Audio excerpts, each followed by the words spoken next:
አይ እየቀለዳችሁ መሆን አለበት። በቃ ማለት ዝምታቸው በጣም እያስጨነቀኝ ነው። ድሮም ነግሬሻለሁ አይደል? ከሚጮ ውሻ ዝም የሚል ውሻ እፈራለሁ። እኔ ለመቀየር እየታተረ ነው ያለው። በቃ ተወኝ በቃ። ዙር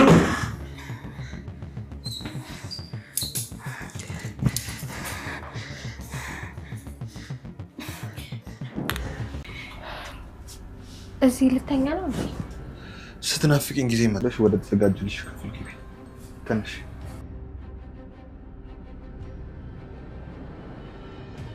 ማህሌት ብሩክ መቼም ሊጠላኝ አይችልም፣ መቼም አይጠላኝም፣ ባለቤቱ ነኝ፣ ተቀይሞኝ ይሆናል፣ ነገር ግን በይቅርታ ያልፈኝ ይሆናል በማለት እያደረገችው ያለውን ጥረት ሰይጣናዊም ይሁን በተለያየ በተዘዋዋሪ እያደረገች ያለችውን ጥረት አሁን ላይ በሚገባ ሴራዋንም ጭምር ደግሞ አክሽፎባታል።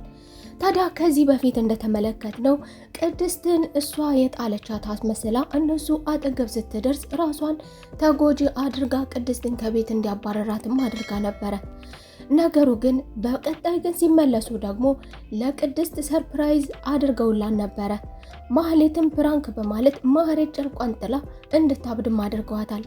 ታዲያ ማህሌት ደግሞ ይህ ድርጊቷ አሁን ላይ ከዚህ በፊት በእርግጥ ቤቴን እወዳለሁ ተጸጽታ የመጣች ቢሆንም እነዚህና ራሷን እንድትጠላ ያደረጓት ቢሆንም በመጠቀሚያ እየተጠቀሙ ከመጠቀሚያ ውጭ የዘለለ እንዳልሆነችም ተረድታ የቤቷን ጣዕምና የቤቷን መዓዛ ሽታ ከተመለከተችም በኋላ ከስህተቶቿም ለመማር ወደ ኋላ ከስህተቶቿም እየሰራችው ካለችውም ወንጀል አንዳንዴ ወደ ኋላ በመለስስ ይህንን የመሰለ ቤት ከየት አገኛለሁ? ይቅር ይለኝ ይሆናል፣ ከሱ የተሻለ ወንድ መቼም አላገኝም ትል ነበር። ታዲያ ማህሌት አሁን ላይ ደግሞ በቅድስት ላይ ያደረገችው ነገር ዛሬ ላይ ዋጋ እንድትከፍል አድርጓታል። መድብልም ነገሮችን ከተመለከተ በኋላ የማህሌትን ጉጉት የማህሌትን ብሩክንን ለማግኘት ምንም ያድርግ ምንም ማንንም ይሁን ገሎ ሚግደልም ያኖርም ብቻ የራሷ እንዲሆንላት የሄደችበትን መንገድ አሁን ላይ ይህንን ነገር ሁሉ ካደረገችለት በኋላ ቅድስቴ ነገር ግን እሷን አውጥቶ ጥሎ የኔ ይሆናል ብለሽ አስበሽ ከሆነ ለሷ ያልሆነ ላንቺም ሊሆን አይችልም በማለት ማህሌት ጥሩ የቤት ስራና ወደ ራሷ እንድትመለስ እያደረገችው ያለችው ነገር በተለይም ሌላን ሰው የሚወደውን የሚያከብረውን መስዋዕት የከፈለለትን ሰው አውጥቶ ጥሎ በምላሹ የገደለችውን ያሰቃየችውን ህይወቱን ስቃይ በስቃይ ያደረገችበትን ሴት እንግዲህ ባንዴ በይቅርታ ማለፉ ይቅር ባይነት ትልቅነት መሆኑ እንዳለ ሆኖ ነገር ግን ደግሞ ንጹህን በድሎ እሷን በጭፍን እንዲቀበላት ማድረጓን ወደ ራሷ መለስ ብላ አስተንተና ማህሌት እያደረገች ያለችው ነገር ትክክል እንዳልሆነ ለሷ ዛሬ ይህንን ካደረገ የኔ ስጣ ፈንታ ነገ ምን ሊሆን ይችላል የሚለው እንድታገናዝብም አድርጓታል መድብል። ታዲያ ማህሌት የነሱ መሳለቅ ፕራንክ የሚባለው ነገር በዚህ በኩል ይመጣብኛል ብላ ያላሰበችው አሁን ግን በዚህ መልኩ መሳቃቸው መቀለዳቸውና መሳለቃቸው ምናልባትም ደግሞ ማህሌትን ወደ ነበረችበት ወደ ክፋት ማንነቷ ወይም ደግሞ እንግዲህ ከሁለት አንዱን እንድታደርግም ያደርጋታል። አሁን ላይ እነሱ እየተጠቀሙበት ያለው ነገር ማህሌት ከዚህ በፊት አልከዳቸውም ስትል የነበረ ዛሬ ላይ ደግሞ እንግዲህ ልትክዳቸውም ዳርዳር እያለች እንደነበረም ተመልክተናል። በመካከል እንግዲህ ዝና ሲደውልላት ከዝና ጋር ስትነጋገር እንደ ክህደትን ቢጤ ያደረጋል ነበረ። ነገር ግን አንድ ሰው በበሩ አቅራቢያ እንደደረሰና ኮቴ ከሰማች በኋላ እያዳመጣት ማንም ይሁን ማን እያዳመጣት መሆኑን ከተገነዘበች በኋላ ግን አቅጣጫዋን ቀይራ ታዲያ እንዲያምኗት ብሩክም ቢሆን መድብልም ቢሆን በዛ አካባቢ ያለው ማህሌት የምታወራውን ነገር ከሰማ ማህሌት እንደተቀየረች አድርገው ማንም ይሁን ማን ማህሌት ላይ ከቤታችን ውጪልን ወይም ደግሞ አናምንሽም የተለያዩ ነገሮች አዳዲስ ሐሳቦች ቢመጡ ነገር ግን ይህንን ሐሳብ አንድ ሰው ማንም ይሁን ማን ብሩክም ከሰማው እሰየው እሱም ቢሆን ሊያምነኝ ይችላል ያሳምንልኛል እሱም ባይሆን ግን ይህ ነገር ደግሞ ምናልባትም ሌሎችን ሊጎዱኝ ያሰቡ ቀን አራሷ እንደዚህ አይደለችም ብለው ለምስክርነት ይጠቅመኛል በማለት በዘፈቀደ የፈለገችውን በመሃል ዘባርቃለች። ታዲያ ዝናም ደግሞ ይህንን ነገር ከማህሌት መስማቱ ከማህሌት አዲስ ነገር የሚጠብቀው ዝና ዛሬ ላይ ደግሞ በመላሹ እጥብ ማድረጓ በእርግጥ እንደፈለገች ልትናገረኝ የሆዷንም እያወጣች ነው። በሌላ በኩል ምናልባትም የሚያዳምጣት ሰው አለ ማለት ነው። ማህሌት የሚያዳምጣት ሰው ባይኖር ኖሮ ከኔ ጋር ተዳፍራ እንደዚህ አትልም። ስለዚህ ከልቧ እኔ ጋር እየሰራች በማለት ዝና እንግዲህ ማህሌት እያናገረች የነበረውን እሱ እያናገራት በደቂቃዎች ደግሞ ሀሳቧን ቀይራ ሌላ ሰውና ዝና ላይ ዘምታበት ማናገሯ ለዝና ሁለት አይነት ምልክቶችን ሰጥቶታል። የመጀመሪያው ምልክት ምናልባትም ሰው እየሰማት እሷ የኔ ሰላይ በፍጹም ላለመሆን ከልቧ እንደምትሰራ መስላም ሊሆን ይችላል ተብሎ እንዲገለጽለት፣ ሌላኛው መንገድ ደግሞ ምናልባትም የልቧን እየተናገረች ነው። ከዚህ በፊት እኔ በማደርጋል ነገርና ክፋቴን ከፊት ለፊት ደፍራ የማትናገረው ማለት ምናልባትም አሁን ላይ የልቧን እየተናገረች ነው ብሎ ነበረ። በሌላ በኩል ደግሞ ሉላና ሞገስ የገቡበት ችግር ጠበቃው አሁን ላይ ይደውላል በማለት ሞገስ እየተጠባበቀው ነበረ። ታዲያ ሉላ ደግሞ ምን ባደርግ ይሻለኛል የሚል ሀሳብ የሚል ፍራቻ ነገሮቹ ወደ ሌላ አቅጣጫ እንዳይሄዱ፣ በተለይም ይሄ ሰውዬ እንግዲህ አካሄዱ ምንም ብንለው ምንም በተለያዩ ነገሮች ግጥም አድርጎ ይዟት ስለነበረ ቀላል ሰው አለመሆኑንም ተረድታለች። ታዲያ ከዚህ ሰውዬ ጋር ያለንን ሳፋጣ በልክ ብናደርገው መልካም ነው ብዬ አስባለሁ። ጥሎ መሸሽን እንደ መጀመሪያ ተመራጭ፣ በመቀጠል ደግሞ ይህ ሰው ያለምንም ጥርጥር ለዝና ወስዶ ያስረክበናል። ይህ ሰው እኛና እነዝና ጋር ያለንን ልዩነትና ያጋጭን ነገር ምን አይነት ነገር እንደሆነ ተገንዝቧል።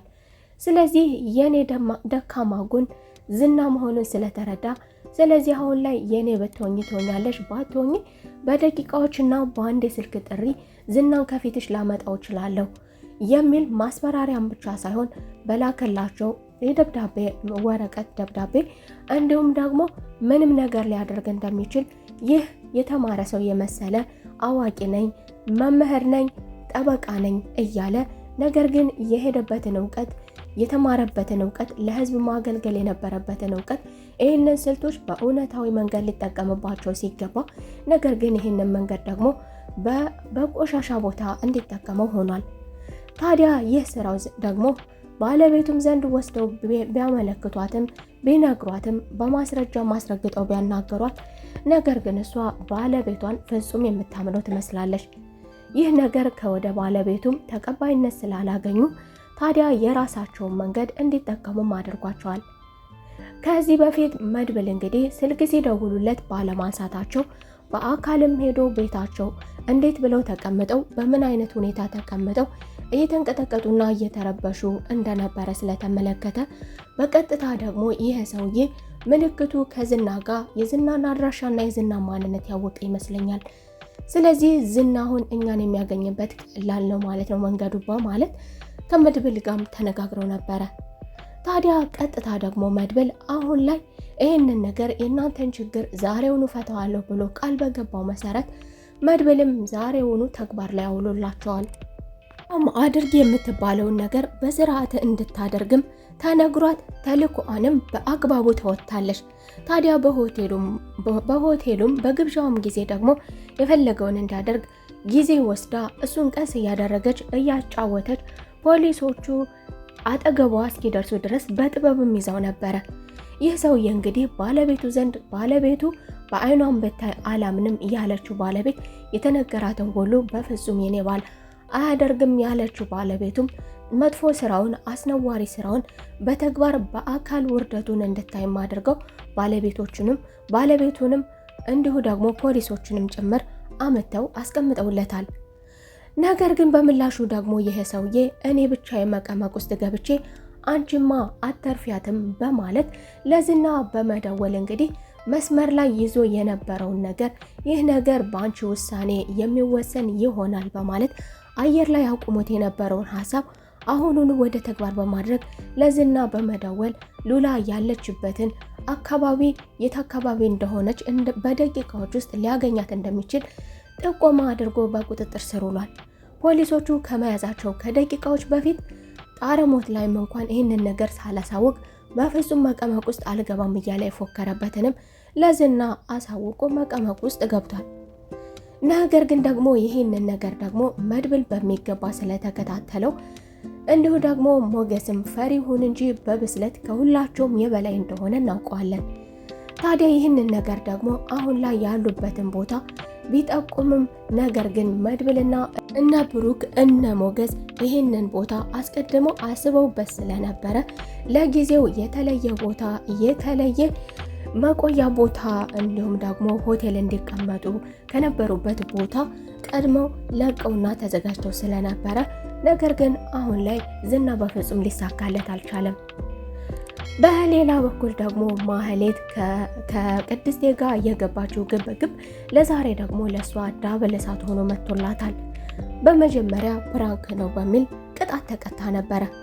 በአንደኛው ቅጣት ደግሞ ቁስሏ ሳይድንላት ቅድስቴ ደግሞ በሁለተኛ ደግሞ ሰርፕራይዝ አድርጋታለች። ታዲያ ብሩክም ደግሞ ይህንን ነገር የሚቀበለውና ሊቀበል የሚችለው በልጁ መሆንን ስለተገነዘበች ታዲያ ቅድስቴም ደግሞ ይህንን ነገር በመጀመሪያ ያማከረችው ለምሳሌ ነበረ። እኔ ይህንን ማድረግ የፈለኩት ከአባትሽ ጋር ማደር ፈልጌ ሳይሆን ነገር ግን ማህሌት ስላቃጠለችኝ እሷን ለማናደድ ብዬ ነው በማለት ሙድ እናያዝባት በማለት ልጅቷን በማታለልና እንደገና ደግሞ ምሳሌም ደግሞ ብሩክን በምን ልታሸንፈው እንደምችል ስለምታውቅ ታላቅ የተናገረንንና ታላቅ ያዘዘንን ተግባር ላይ እናውላለን፣ ታላላቆቻችን የሚነግሩንን መስማት አለብን ብለህ አስተምረኛል አባዬ፣ ስለዚህ አጎቴ የሚልህን ነገር መስማት አለብህ በማለት የተመካከሩበትን ነገር በመድብል በኩል ትዕዛዝ ተሰጥቶት እንግዲህ ዛሬ ላይ ደግሞ ልጁንና የወደፊት የልጁ እናት የምትሆነው ቅድስቴን አብረው እንደሚያድሩ ይሄ ነገር ግን ለማህሌት ማናደጃ መሆኑን እሱ ባያውቅም ነገር ግን ተልእኮውን በሚገባ ተወጥቷል።